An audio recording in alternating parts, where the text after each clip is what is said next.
सकते हैं क्योंकि रास्ता बिल्कुल सपाट और सीधा था। और एक दिन जब ये लगातार आगे बढ़ रहे होते हैं तो आइवर अपने डॉग्स की स्लेड की स्पीड बढ़ा देता है, जिससे एक हादसा हो जाता है और उसका स्लेड एक खाई में गिर जाता है, जिस वजह से उसका जो लीड डॉग होता है उसकी मृत्यु हो जाती है। हालांकि आइवर को बताया गया था कि तुम्हें किसी भी डॉग से लगाव नहीं करना, क्योंकि इनके डॉग इस तरह के सफर पर अक्सर मारे जाते हैं। आइवर को उस डॉग से लगाव हो गया था, इसीलिए उसे बहुत दुख होता है। साथ ही इन दोनों ने 2 हफ्तों का राशन भी खो दिया। मिकलसन को इस बात से बहुत गुस्सा आता है, लेकिन अब वो कुछ नहीं कर सकता क्योंकि आइवर के अलावा कोई भी उसके साथ आना नहीं चाहता था। इसीलिए मिकलसन को आइवर के साथ ही आगे बढ़ना पड़ता है। ये लगातार बढ़ते हुए एक नदी तक पहुंच जाते हैं, जिसे पार करने के बाद ये आगे जाते हैं। आइवर मिकलसन से पूछता है कि आप इतना खतरनाक काम क्यों करते हैं, जहाँ आपको अकेले इस तरह के इलाकों में रहना पड़ता है। अगर यहाँ पर हमें कुछ हो गया तो हमें कोई देखने वाला, पानी पूछने वाला भी नहीं मिलेगा। दरअसल आइवर को नहीं पता होता कि ये साबित करना कितना जरूरी है कि डेनमार्क और ग्रीनलैंड को कोई भी नदी अलग नहीं करती, क्योंकि अगर ये साबित नहीं कर पाए तो अमेरिका इनके बहुत सारे इलाकों पर अपना कब्जा कर लेगा। मिकलसन आइवर के सवाल पर उसी से सवाल करता है कि तुम मैकेनिक का काम क्यों करती हो। आइवर कहता है क्योंकि मैं उस काम में अच्छा हूँ। मिकलसन कहता है मैं भी इस काम को इसलिए करता हूँ क्योंकि मैं इस काम में अच्छा हूँ, मुझे इस काम को करने में मजा आता है। एक रात को जब ये दोनों बैठे होते हैं तो आइवर एक फोटो को देख रहा होता है जो उसे कहीं मिल गई थी। इसमें बहुत सारी लड़कियां होती है जिनके बारे में आइवर को कुछ नहीं पता।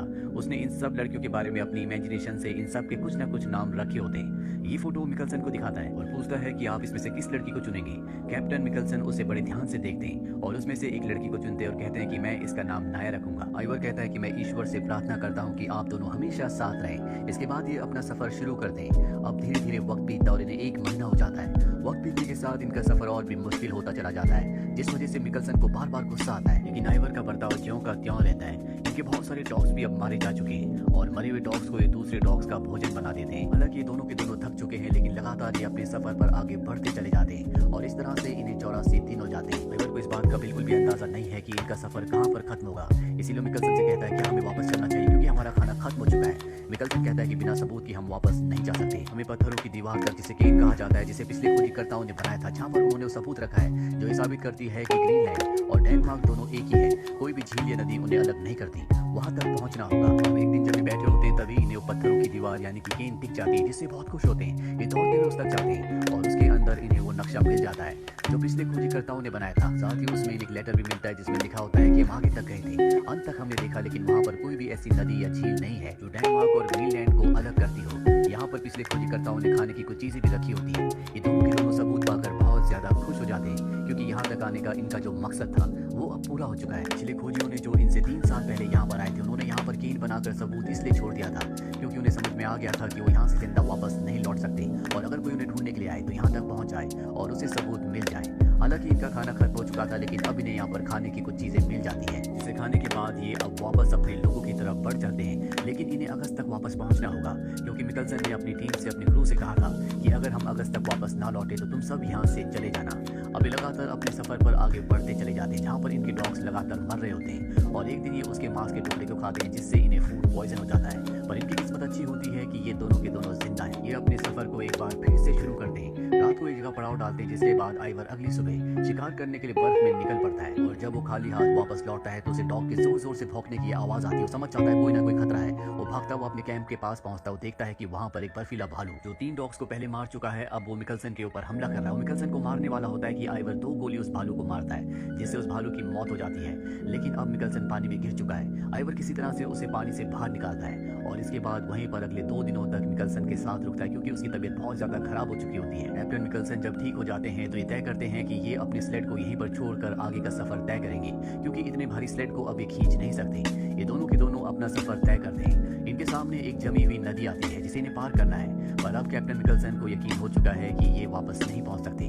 इसीलिए पत्थरों से ये वहां पर एक केन बनाते हैं, जहां पर ये उस नक्शे को, जिस नक्शे को ये पीछे वाले केन से लेकर आए हैं, वहां पर रखकर अपने आगे के सफर पर बढ़ चलते हैं। ये बहुत मुश्किल से उस जमी हुई नदी को पार करते हैं। इन्हें अपने सफर पर आज पूरे 184 दिन हो चुके हैं। ये लगातार आगे बढ़ते चले जाते हैं और तभी इन्हें अपनी शिप का टॉप दिखता है, जिसे देखकर ये दोनों के दोनों बहुत खुश हो जाते हैं। ये अपने साथियों को आवाज लगाते हैं, लेकिन इन्हें कोई भी जवाब नहीं देता क्योंकि सब के सब वापस जा चुके हैं और जिस जहाज का टॉप इन्होंने देखा था वो टूट चुका होता है। उसी की लकड़ी से इनके साथियों ने इनके लिए एक केबिन बनाया होता है, जिसके अंदर इनका 1 साल का राशन भी रखा होता है। ये दोनों के दोनों अंदर चले जाते हैं। इन्हें बहुत दुख होता है कि इनके साथी वापस लौट गए, लेकिन यहाँ पर मिकलसन अपनी हिम्मत नहीं हारता। वो आइवर से कहता है कि हमें ढूंढने के लिए खोजी दस्ता जरूर आएगा, हमें बस सब्र रखना होगा। वहीं डेनमार्क में मिकलसन के उन साथियों को दिखाया जाता है जो वापस लौट चुके थे। वो सरकारी ऑफिसर्स के सामने होते जो उनसे पूछते हैं कि तुम दोनों को वहाँ पर छोड़कर क्यों आ गए। वो बताते हैं कि हमारा जहाज टूट चुका था, हमें वहाँ पर मछली पकड़ने वालों ने बचाया, अगर हम उनके साथ वापस लौट कर नहीं आते तो हम सब के सब मारे जाते। मैं चाहता हूँ कि आप एक और खोजी दस्ते को वहाँ पर भेजें। मिकलसन और आइवर को वापस ले आए, लेकिन जो सीनियर अधिकारी होते हैं वो कहते हैं कि इस खोज में पहले बहुत सारे लोगों की जान जा चुकी है, इसमें बहुत सारा पैसा खर्च हो चुका है और अब सरकार इसमें और पैसा और रिस्क नहीं ले सकती। वहीं मिकलसन और आइवर को दिखाया जाता है जिन्हें आज पूरे के पूरे 242 दिन हो चुके हैं। मिकलसन हमेशा आइवर को कहता है कि देखना, हमें वापस ले जाने के लिए यहाँ पर एक जहाज जरूर आएगा। यहाँ पर इनके लिए जो केबिन बनाया गया था उसमें इनके लिए खाने के लिए भरपूर चीजें थी, साथ ही इन्होंने गाना सुनने के लिए यहाँ पर एक रिकॉर्डर को भी ठीक कर लिया था। अब एक रात को जब मिकलसन सो रहा होता है तभी उसे सपना आता है। जो पत्थरों का गेन इन्होंने बनाया था जिसके अंदर सारे सबूत हैं, उसे एक बर्फीला भालू तोड़ रहा है। उसने सारे सबूतों को खराब कर दिया। मिकलसन डर की नींद से जाग जाता है और आइवर से कहता है कि हमें सबूतों को वापस लाना होगा, वहाँ पर सबूत सुरक्षित नहीं है और ये सफर इनका 1 महीने का होने वाला था। ये खाने के सारे सामान को लेकर उस जगह पहुंच जाते हैं जहाँ पर केन था। केन के बहुत सारे पत्थर गिरे होते हैं। सच में यहाँ पर किसी भालू ने शायद हमला किया था, क्योंकि इसके अंदर इन्होंने कुछ खाना भी छोड़ा था और भूखा भालू खाने की खुशबू की वजह से पत्थरों को शायद गिरा रहा हो। मिकलसन पूरी तरह से डर जाता है, पर जब वो अंदर देखता है तो वहाँ पर सबूत अब भी ज्यों के त्यों होते हैं। इन्हें पाकर ये दोनों के दोनों बहुत खुश हो जाते हैं। आइवर मिकलसन से पूछता है कि आपको कैसे पता चला। मिकलसन कहता है कि सपनों का कोई ना कोई मतलब होता है। दरअसल ये अपनी जगह से 200 मील दूर आए थे और अब इन्हें जल्द से जल्द वापस पहुंचना होगा। हालांकि उस जगह से निकलने से पहले आइवर ने कहा था कि हमें यहाँ से निकलने से पहले यहाँ पर कोई सबूत छोड़ देना चाहिए कि हम दोनों जिंदा हैं, लेकिन कैप्टन मिकलसन ने उसकी बात नहीं मानी और कहा था कि हम बहुत जल्दी वापस लौट जाएंगे। अब जब भी वापस लौटते हैं तो बर्फ पहले पिघल चुकी होती है और यहाँ पर इन्हें ढूंढने के लिए खोजी दस्ता आया था, लेकिन उन्हें यहाँ पर कोई नहीं मिला, जिस वजह से उन्होंने समझ लिया कि दोनों के दोनों मारे जा चुके हैं। इसका मतलब ये है कि अब इन्हें यहाँ पर वापस लेने के लिए कभी कोई नहीं आएगा।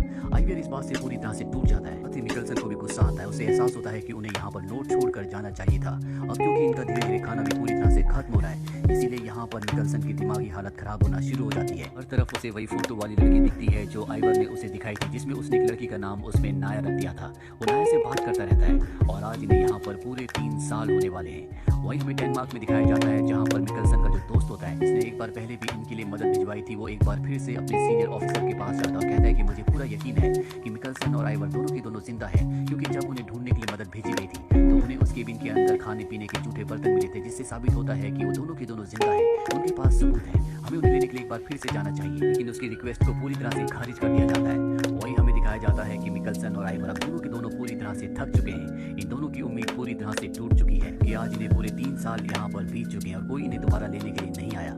एक दिन आइवर मिकलसन को कहता है कि मैंने उसी फोटो वाली यानी कि नाया को अपने सपनों में देखा। इस बात से मिकलसन को बहुत गुस्सा आता है। वो उसके ऊपर हमला कर देता है और हमले में वो उस पर गोली भी चला देता है, जिससे इनके पास 2 गोलियों में से अब एक ही गोली बचती है। हालांकि आइवर की तरफ गोली जरूर चलाई थी, लेकिन वो इससे बाल बाल बच गया।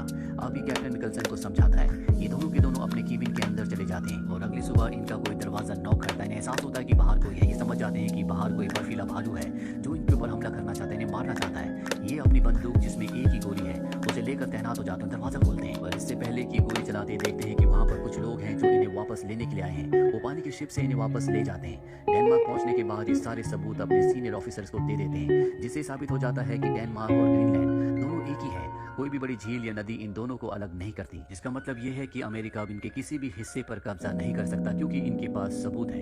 ये दोनों के दोनों बहुत फेमस हो जाते हैं क्योंकि इन्होंने ऐसा काम किया है जो शायद ही कोई कर पाता। यहाँ पर कैप्टन मिकलसन से वो फोटो वाली लड़की भी मिलने आती है जिसका नाम उसने नाया रखा था। दरअसल इसे कैप्टन मिकलसन पहले से जानता था। ये दोनों एक दूसरे से प्यार करते थे। इस बारे में आइवर को नहीं पता था, पर अब आइवर को समझ में आ जाता है कि जब उसने कैप्टन मिकलसन को कहा था कि नाया उसके सपनों में आई थी, तो क्यों उन्होंने उसके ऊपर गोली चलाई, क्यों वो अपना आपा खो बैठे थे। 1 साल बाद मिकलसन नाया से शादी कर लेते हैं। मिकलसन और आइवर जिंदगी भर दोस्त बन के रहते हैं और आइवर ने कभी भी दोबारा से उस बर्फीली जगह पर, जिसे आर्टिक कहा जाता है, वहां पर कदम नहीं रखा।